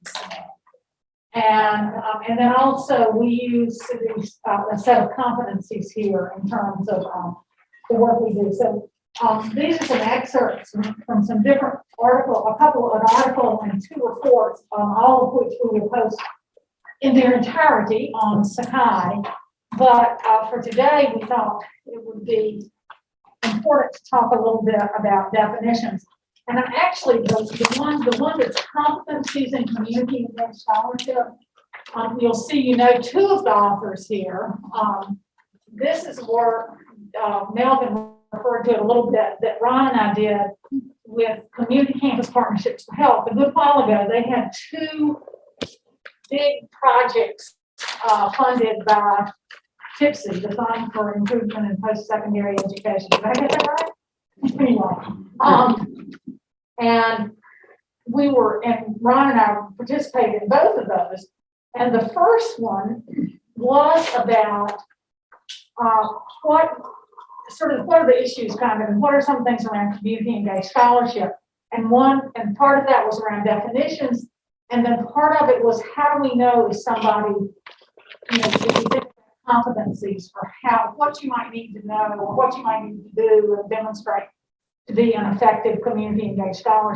So we really started with breaking down the term of community engaged scholarship and using some definitions that at that time had been developed by a commission on community engaged scholarship in the health professions. Now I need to tell you, and so Ron is certainly, Melvin has a public health background. Ron, his spirit is that used to have faculty honors or adjunct in public health.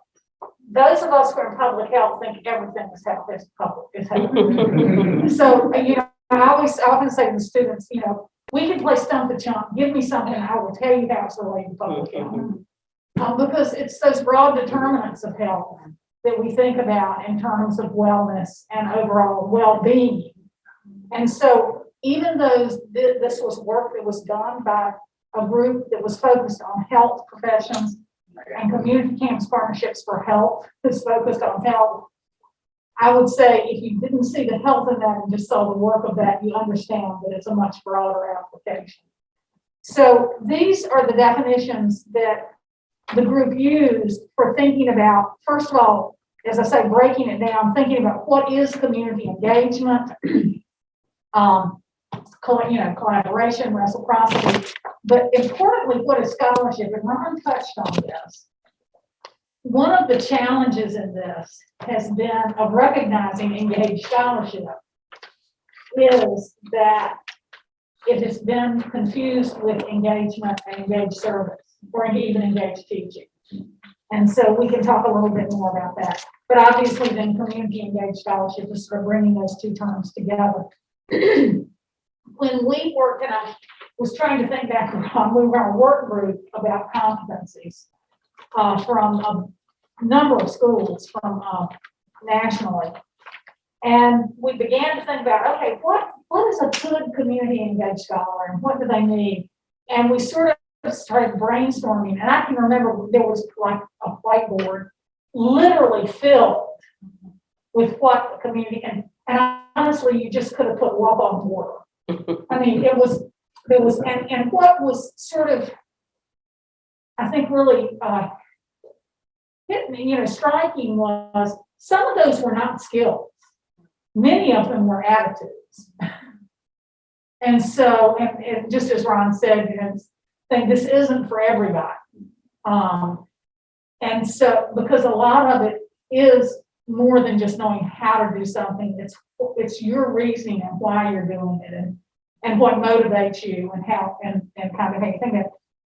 But what we settled on was that there were some general, what we would call competencies that ideally all faculty, and we say these are faculty, certainly we here at Carolina, we have amazing staff that are out there doing much of the work. And I would say, so this would apply to anyone doing it, but that there are a number of general competencies just in understanding that this is legitimate, sort of thinking about what some of the resources are and have some general awareness of what we mean by engaged scholarship. And I will say, interestingly, community campus partnerships were held, and much of the literature talks about community engaged scholarship. Here at Carolina, we talk more, though we often refer to community engaged scholarship, you'll see that much of the work uses the more general term engaged scholarship. And I think there's some advantages to that or some reasons to do that. We can talk about it. But anyway, so we worked a lot on these general competencies. And then over time on that page, you'll see there's 14 competencies that we selected that we felt were really required for really successful practice of community engaged scholarship. Now, in the article that we wrote, you'll notice these terms on the left. We were using the developmental a developmental approach to these competencies. So we said, so novices need this, and then you sort of advance to intermediate, and then intermediate to advanced, and then advanced. And we were so proud of ourselves, I think, how it happened. We started.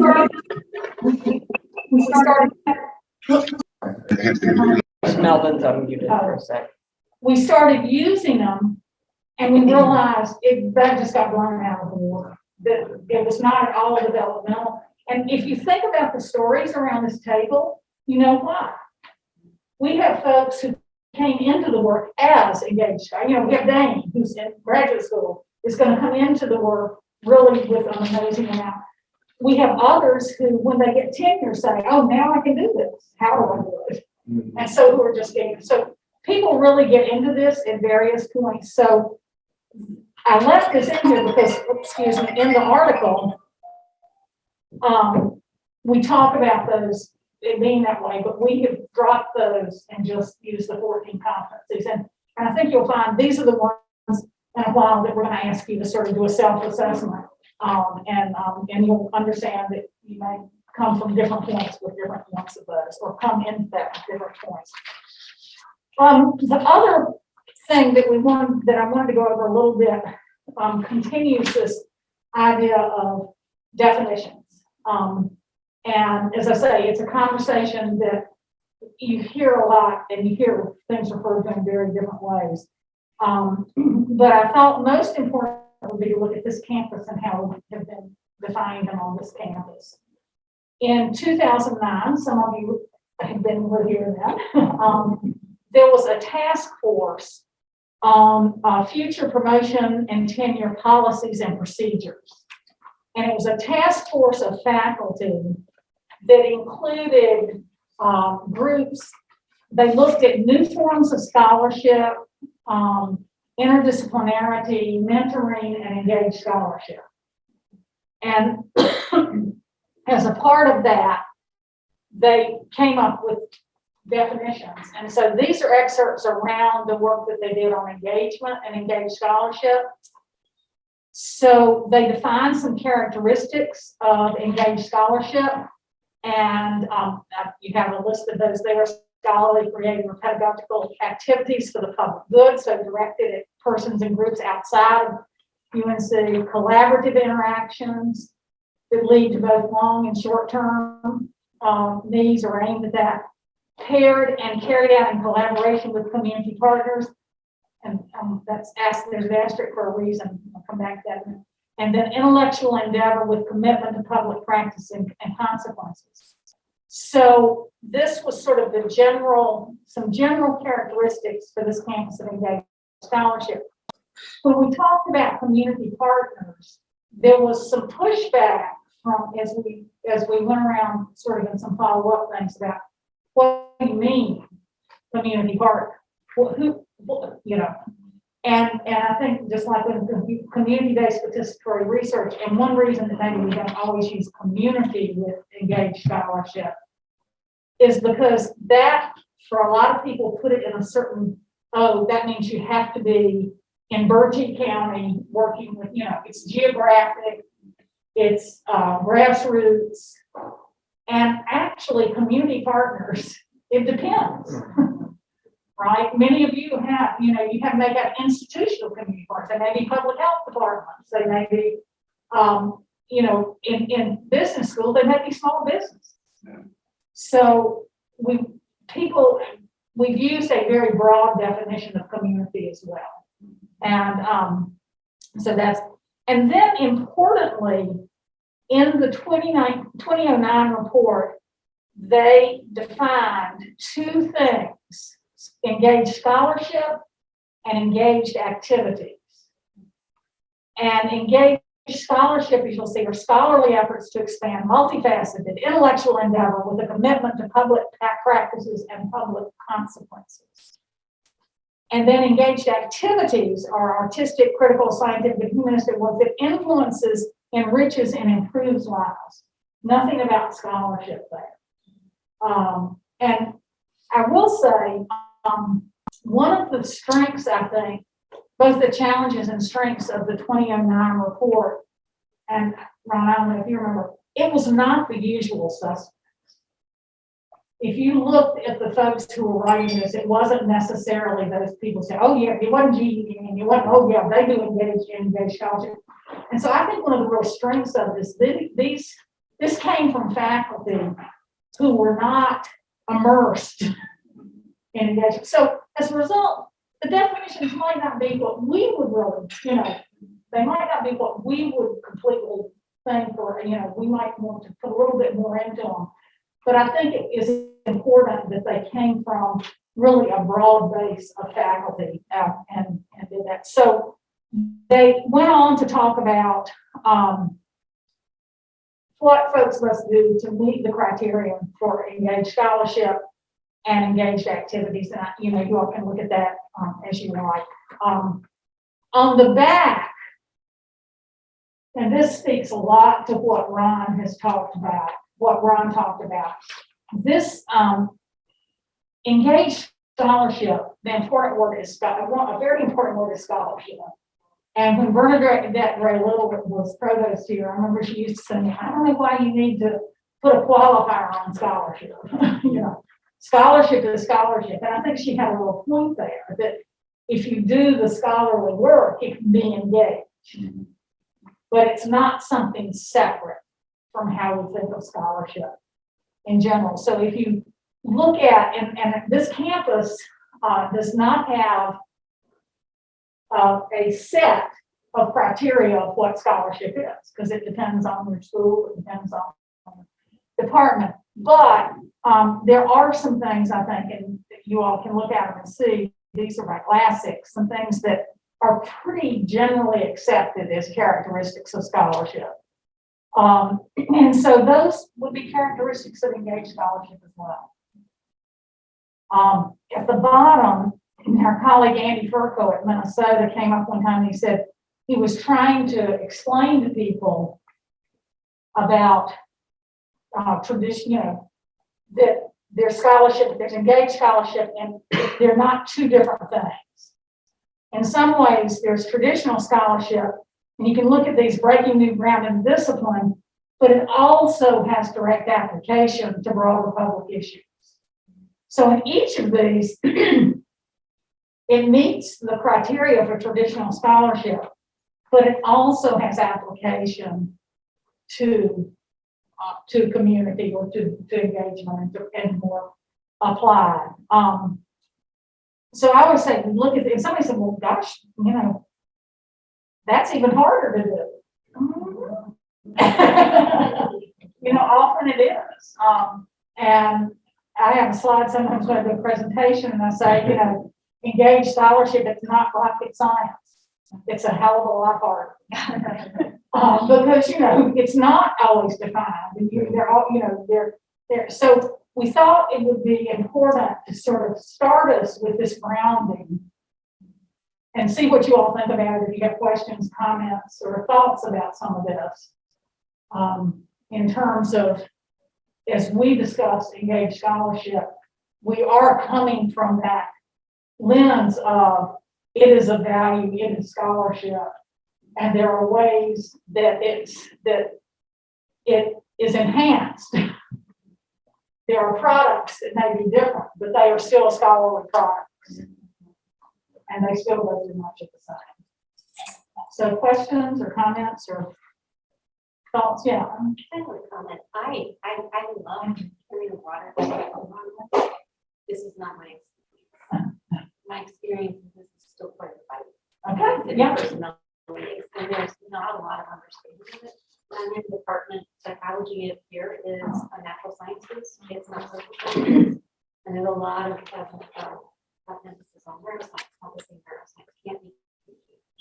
But it's interesting because I feel like even within this, you could still feel some pushback. Yeah. On people trying to understand and accept what you're doing. And part of what I think is helpful is there's so much money to make an impact and make a difference that people who could do this kind of work still need a little bit to justify. Yeah. What they're doing. And so I don't know. That's I appreciate that. And I think you're right. And Ron can speak to it more, but we actually, and I've got a paper we'll share with you all some other time, but Andy Furco that I mentioned, we each went through all of our, this is some time ago, and they've changed again, promotion and tenure guidelines for the whole campus. I had a graduate school go over it. And after this 2009 report, when people were then asked in 2015, 14, I think to incorporate it into their guidelines, we went through and the majority of people incorporated into their guidelines by putting in engaged activities. Yeah. And not necessarily engaged scholarship. And I think I would say, just from talking to people, there's a great difference. And everything, as you know, at UNC is departmentally and school-based. And so there is a lot of variance. And I don't know if would you agree with that? Yeah, and I don't want to be Pollyannish either. It's not uniform across units, and especially in the science departments, there seems to be a harder sort of process where faculty want to do engaged work.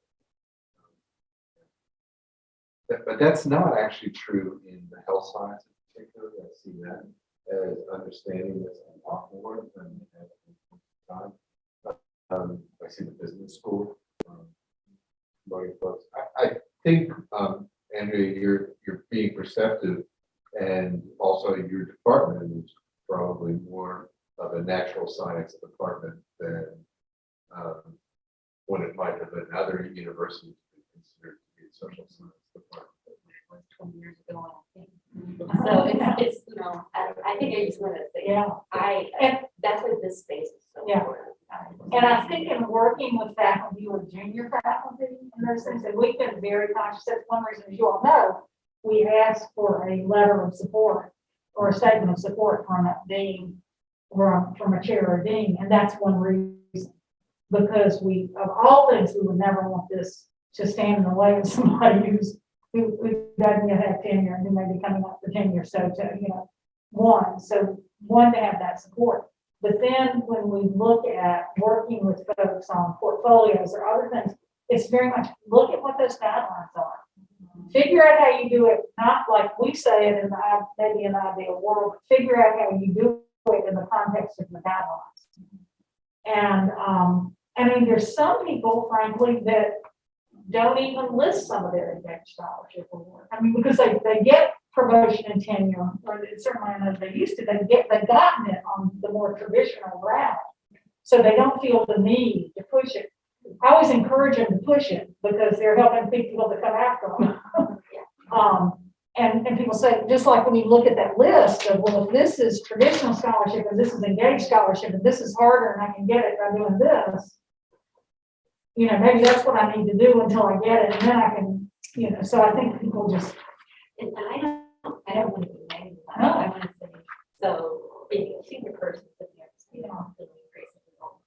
I am very excited to support people coming through this process and community care. Part of that. And it's a little bit like trying to, change the tire on the car while you're driving it. Because if you're in a position where you're coming up for tenure, you don't want to change. That's not necessarily the best time to say things need to change, but instead of trying to work within it and just as you have mentors like you who can help facilitate the work for those who come. But I also want to reflect that seeing a lot of dossiers for promotion tenure. I'm seeing people who are full professors on this campus who are writing R01 grants at the NIH and are doing engaged projects, and not a few. So it's not, that wasn't the case when this all got started, but it is happening.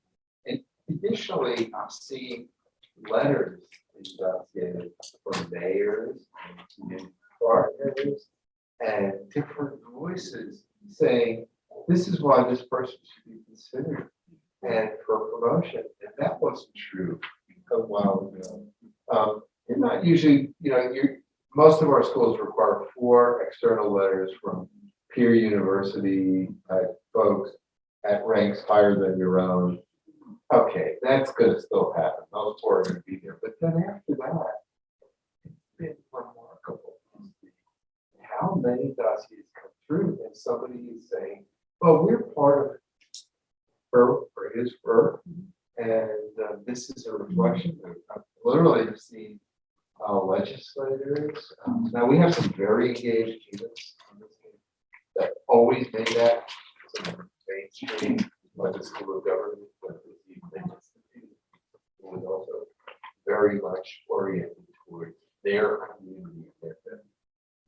But it's gone way beyond that at this point. So I do think Andrea is telling us the truth, and that is that there are probably different understandings in different parts of the university. The good news is that the official documents will support a decision, but you all know the promotion and training decision first rests upon the home department. And so I don't want to, I'm just going to say, I wouldn't advocate becoming an engaged scholar and thinking that's going to get you tenure until you've had a good conversation with your chair about what your intentions are and how you're going to get there. And Melvin pointed to it, but it's really the case. This takes more time. Relationships in communities don't happen 1, 2, 3, and it does take work and recurring, sometimes travel a lot, various ways of engaging. That's effort.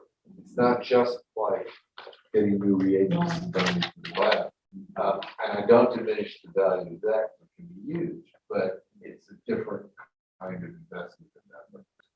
I was gonna say that definitely resonates, I think, as junior faculty who is thinking about things like tenure promotion. I know working with when I was postdoc, working this kind of community partner space, we feel like we kind of heard that advice a lot of, this was not UNC, but, you know, we'll do the other things still, do the traditional scholarship and the community. And we were kind of looking at each other like, but in what time? And I was lucky to be able to kind of build on some of my mentors' community partnerships, which now when I'm mentoring people, I tell them like, that is key. You're not gonna be able to do your dissertation or, you know, write an F31 or F32 and build new connections from scratch. You've got to build off of something. But I do feel like as junior faculty, it's appreciating that time that it's going to take to build the partnerships. And then in my experience with this Corey proposal, even once the partnerships have at least been initially formed, then the work itself is also taking more time. And it's worth it for sure, but it just takes more time. So it is refreshing to hear about kind of more of that focus, but also understanding that it's not. And I think, you know, looking at some of the national trends, I mean, there's a lot of interest in this nationally. And if you look at some like NSF, that there are broader impacts that have become more and more, you know, sort of, and looking at how and what's the language people use. So it may even be that there are things you can do using the language of broader impacts or something else that really is engaging. And so it may also be how you talk about it. Andy and I worked on something because we had just, you know, thought about there are a lot of disciplinary lenses of this work. And so we finished something that talks about different frames of engaged scholarship that different disciplines may take. And there's different language associated with it. But also acknowledging, Brian, you stated that like R1s, the grant makers are requirements of change, which means there's more engagement, which leads to more engaged scholarly work. That still doesn't necessarily push people along this, but it does show a continuum of, you know, this was, you know, science that we were doing. And that's validation that Yeah. matters a lot. I mean, if you're looking at, you know, your grant abilities to attract funds, to know that some of the agencies, not all of them, not all at one, really value that this is going to have benefit to the community, and they know what it takes to do that. And others might not. There's variability, and you just have to know that and go looking for research funds. But a great point, building on existing. Yeah, that's a great point. And of course, that also elongates the life of the partnership. You know, everybody likes starting something new, but truthfully, it's cultivating and sustain. Build on good partnerships. Yes. Yes. Because a lot of times you come behind it. Hey, no, I'm not ready Complete to upset us. And, you know, and elevate that partnership. Yeah. And it's little things sometimes. So for one of the projects that Lynn and I did, we really needed to have a home in the African American community in Durham. And so we went to North Carolina Central University to do that. And it turned out that, you know, they were willing to have us on their campus in one of their buildings, and we could meet there. And we would bring in food, and one of the first things, all local food from that community, and then make sure you have plenty ordered so that you can give all the staff working in the building lunch. Well, you know what? That made for friendships. People liked us coming in. The partners liked that we were sharing with the staff in the building. So it's little things that signal who you are and what your intentions are that make a big. And I want to say, that was a CDC funded project, and say it didn't come from the community. And interestingly, you know, it was a different kind of engagement. I mean, it couldn't be community-based participatory. Yeah. And so, but we could use them to help us inform our instruments, to help us talk about the results. So in some ways, it was very traditional.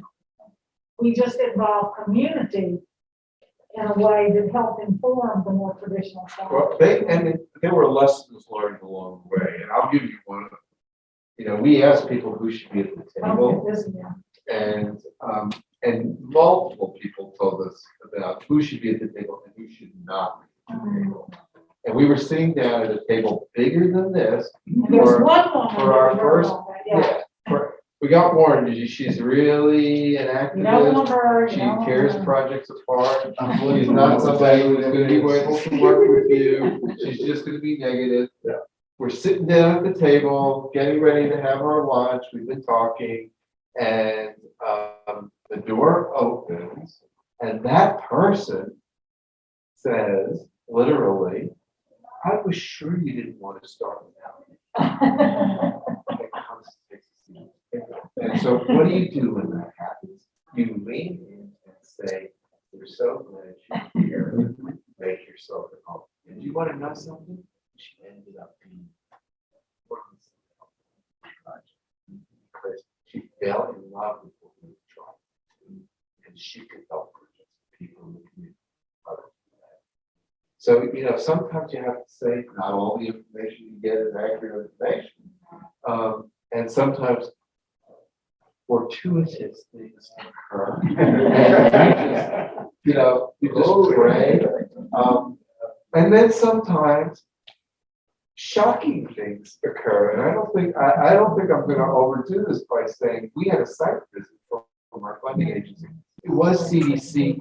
This was actually jointly NIAID and CDC to co-fund projects, and the CDC sent up a project officer to sort of like give us the once over. And since we've gotten to know her really well, but at that time it wasn't so well. And there was a member of that community advisory board, very tall, very dominant individual who, when he spoke, you listened, and he listened to what the representative from the funding agency said.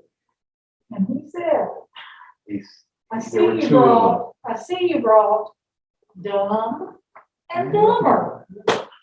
And I mean, I just about lost my cookies. There goes your grant agency, but actually, it didn't happen that way. What they realized was people felt empowered to express themselves honestly.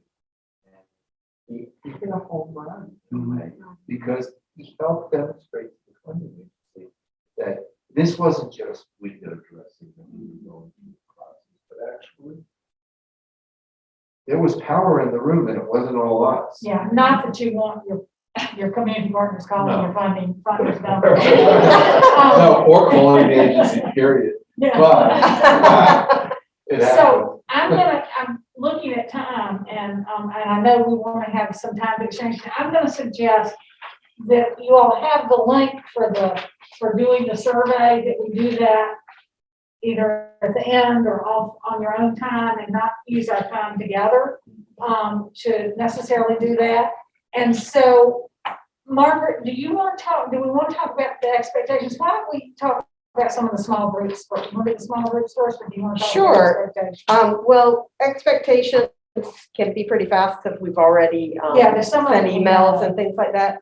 I think we can probably skip a discussion about group norms other than the expectations, unless folks Right. want to ask questions about group norms, or if Melvin, Ron, and Lynn, you want to chime in with anything Yeah. about that. I mean, some of the same things that are on your list of community competent or Yeah. community engaged competencies would also apply to group norms of being together as a group. So I think, do people feel like we Yeah, can I think, move through yeah, that? they basically just, it's the idea of committee, we talked about that being present, and actually we put a little incentive in that, because if you're getting money for this, we ask that you attend certainly a minimum number of, and that we will be doing some evaluation, including these, the assessment, and we'll probably try and, again, put all of these feedback into the program. So, yeah, but other than that, we can talk about these other things as they go along. Yeah, it has come up in email correspondence with some folks that there are always going to be conflicts. And so the main thing is to be generous in your availability to the extent that you can. It's going to be unusual in February to do a workshop on a Monday.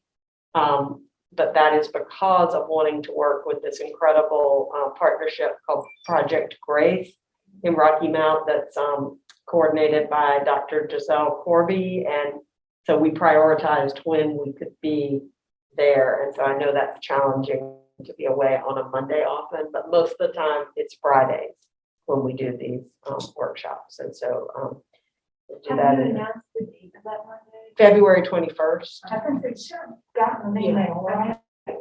I think so, yeah. And maybe a calendar. It was one of like my 5 bulleted, so you may not have made it. Put it down and just didn't process it. You may not have made it down to bullet point, whatever, because I've been sending a lot of requests to y'all. So I think that covers the first bullet. I wanted you to know that those of you who are here today may find that the departmental transfer of funds happens as early as next week. So the finance contact information that you sent will be triggered by Sharon Dement, who's one of our liaisons for finance matters. And so just wanted you to know that maybe by the end of next week, you'll want to check and see if that $5,000 of funds is available and that went through okay. So then otherwise, I don't know if you want to say anything about Sakai while we're on this. It exists, y'all should have got an invite and y'all are all editors to it. So y'all are able to add resources, y'all have full power to move things around, do as you will there. Space and we'll keep adding stuff. Lynn has more things to put up there. So you won't get, I probably won't send an email with stuff like that, but y'all check it. And finally, a little fun gift, which I wish I could throw it to our folks who are online. I know in a room of faculty, we probably have some book lovers, and you get to leave today with a book that Paul Quadros, faculty member in the Husman School of Journalism, is going to be with us at March or April session, whenever we're able to get that scheduled. And so we're going to ask scholars to try to make the time to read his book. It's really a fun read, I think. I've read it. It's a great story. Thank you. So, Yeah. we'll book club. So Lynn, we can now jump right into the getting to know class. And Yeah, and actually, one of the parts of this actually was tied, I just realized, to the self-assessment, but that's okay. Right. We can just, one of the things we ask you, then you've got the 14 competencies in front of you, is sort of look at them and think about which are the ones that you want, which are your top 3. And we ask you to do that in a self-assessment. But in addition to that, we thought that it would be helpful to really spend a little time thinking about your own individual goals, be they related to the competencies or just some goals to say, okay, this is what's going to be successful for me at the end of this time. You know, I hope I can. And we already know that things change. And it's just like I know, Dane, working at the capstone teams in public health, I was saying, if you end up doing the project you thought you were going to do when you started that, you might not have thought enough. I mean, you know, that especially with engaged work, that things can change. But just for now, if you can think of 2 or 3 goals that for you, you're going to keep in mind, and we want to kind of keep track of these too, so that, you know, that can be your own kind of evaluation or self-assessment. So we were going to pair up and have some discussion. Will that still work? I think it'll work. I think so. In some ways, we're flipping it. So you're actually working on your goals in collaboration before you enter it into the survey versus you were going to draft them in the survey. So this might actually be a better approach. So are we thinking that Rachel and Betsy can pair? I think so. And Jane, you were going to give some wisdom of crowds input from So we had suggested maybe we can do this for 20 minutes. And so just sort of formally marking 10 in pairs, 10 minutes for each person. And this is sort of a model of sharing from a book called Liberating Structures, which is different ways to be together. And the format will be 3 or 4 minutes of you talking about your own project, and then your partner asks questions for 3 or 4 minutes, and then finally you end with sort of like an advice giving, or you solicit wisdom from your partner, things to think of, ideas they have, things they heard. So it's sort of just a structured way of sharing the time and space. Then you flip and do the exact same process with the other. Oh, wonderful. Well, thank you so much for making. Say at noon, we'll reconvene. So glad y'all are here. And Oh, me too. And please let everyone in the room know. I appreciate them doing this as well, and that it's been so nice to get to know their work a little bit. sounds good. Everybody say bye to Rachel.